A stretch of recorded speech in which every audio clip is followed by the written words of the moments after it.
Have you ever forgotten your phone? I mean, when you do realize you'd forgotten it, I'm guessing you didn't just smack your forehead and exclaim, "Damn!"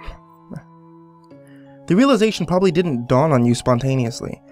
More likely, you reached for your phone, pawing open your pocket or handbag, and were momentarily confused by it not being there. And then you did a mental restep of the morning's events. Shit. In my case, my phone's alarm woke me up as normal, but I realized the battery was lower than I expected. It was a new phone, and I had this annoying habit of leaving applications running that drained the battery overnight, so I put it on to charge while I showered instead of into my bag like normal. It was a momentary slip from the routine, but that was all it took. Once in the shower, my brain got back into the routine that it follows every morning, and that was it. Forgotten. This wasn't just me being clumsy, as I later researched. This is a recognized brain function. Your brain doesn't just work on one level, it works on many. Like when you're walking somewhere, but you think about your destination and avoiding hazards, but you don't need to think about keeping your legs moving properly. If you did, the entire world would turn into one massive hilarious Quap cosplay. I wasn't thinking about regulating my breathing. I was thinking whether I should grab a coffee on the way to work. I was thinking whether I should grab a coffee on the drive to work. I did. I wasn't thinking about moving my breakfast through my intestines. I was wondering whether I'd finish on time to pick up my daughter Emily from the nursery after work or get stuck with another late fee. This is the thing. There's a level of your brain that just deals with routine, so that the rest of the brain can think about other things. Think about it. Think about your last commute. What do you actually remember? Little, if anything, probably. Most common journeys blur into one, and recalling any one in particular is scientifically proven to be difficult. Do something often enough and it becomes routine. Keep doing it, and it stops being processed by the thinking part of the brain and gets regulated to part of the brain that dictates dealing with routine. And your brain keeps doing it without you thinking about it. Soon you think about your routine to work as much as you do keeping your legs moving when you walk. As in, not at all. Most people call it autopilot. But there's danger there. If you have a break in your routine, your ability to remember and account for the break is only as good as your ability to stop your brain going into routine mode.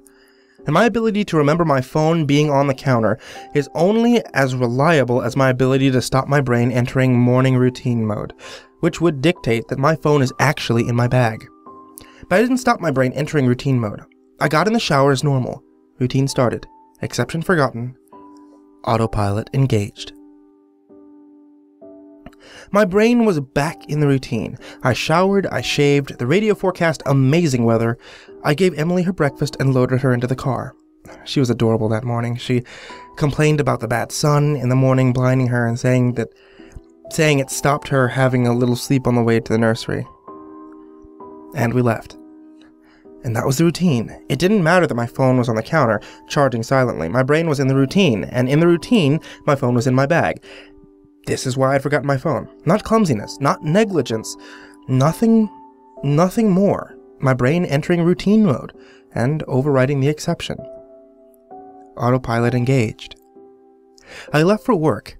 It was a swelteringly hot day already. The bad sun had been burning since before my traitorously absent phone woke me, and the steering wheel was burning hot to the touch when I sat down.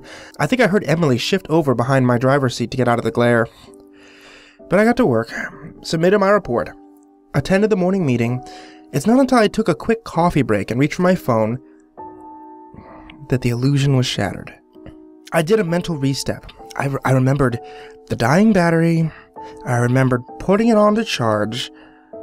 I remembered leaving it there. My phone was on the counter. Autopilot disengaged. Again, therein lies the danger. Until you have that moment, the moment you reach for your phone and shatter the illusion, that part of your brain is still in routine mode. It has no reason to question the fact of the routine. That's why it's routine. Attrition of repetition. It's not as if anyone could say, "Why didn't you remember your phone? Didn't it occur to you? How could you forget? You must be negligent." This is to miss the point. My brain was telling me the routine was completed as normal, despite the fact that it wasn't. It wasn't that I forgot my phone. According to my brain, according to the routine, my phone was in my bag. Why would I think to question it? Why would I check? Why would I suddenly remember out of nowhere that my phone was on the counter? My brain was wired into the routine, and the routine was that my phone was in my bag. The day continued to bake. The morning haze gave way to the relentless fever heat of the afternoon. The tarmac bubbled. The direct beams of heat threatened to crack the pavement. People swapped coffees for iced smoothies, jackets discarded, sleeves rolled up, ties loosened, brows mopped. The park slowly filled with sunbathers and barbecues. Window frames threatened to warp. The thermometer continued to swell.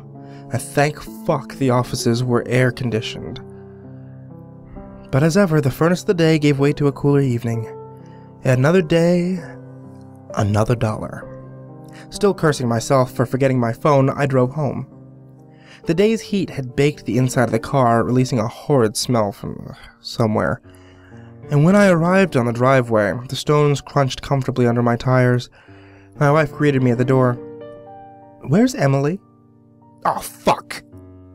As if the phone wasn't bad enough, after everything, I left Emily at the fucking nursery after all. I immediately sped back to the nursery.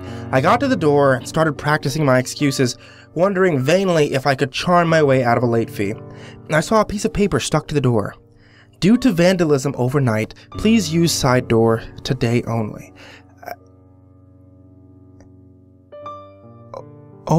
Overnight? What? I mean, this door was fine. I froze. And my knees shook. Vandals. A change in the routine. My phone was on the counter. I hadn't been here this morning. My phone was on the counter. I'd driven past because I was drinking my coffee. I did not drop off Emily. My phone was on the counter.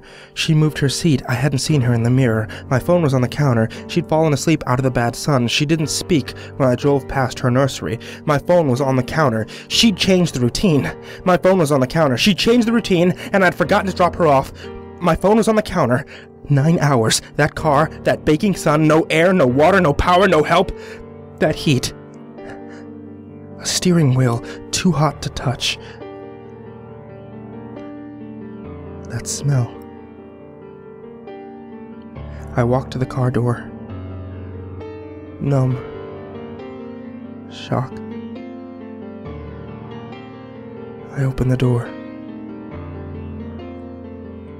My phone was on the counter. And my daughter was dead. Autopilot. Disengaged.